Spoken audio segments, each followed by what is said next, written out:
Bitcoin just made a magnificent rally today and AMC has gone flat. In fact, the entire stock market has gone pretty quiet lately because we're all waiting on the all key CPI inflation data. If you remember last month, the CPI year-on-year change came out to be way higher than expected, and that rocked the markets. So is this a very bullish sign for Bitcoin? Because if inflation comes out to be really high, that's when Bitcoin would perform really well, right? Yes and no. Actually, for Bitcoin to perform really well, what we need is not inflation, but hyperinflation.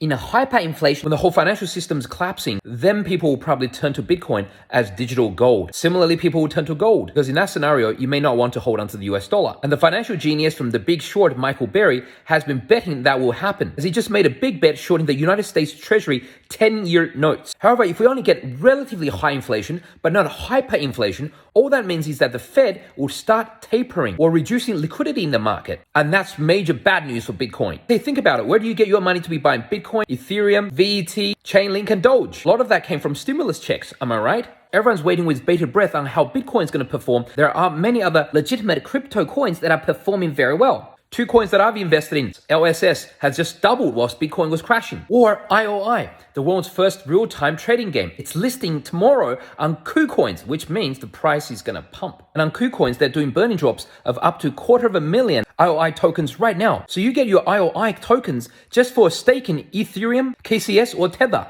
or by burning the DAOmaker tokens. And full disclosure, none of these projects actually paid me, but I am in a partnership with Launchpad DAOmaker. I am an early investor in both LSS and IOI. Let's see what happens with the inflation data.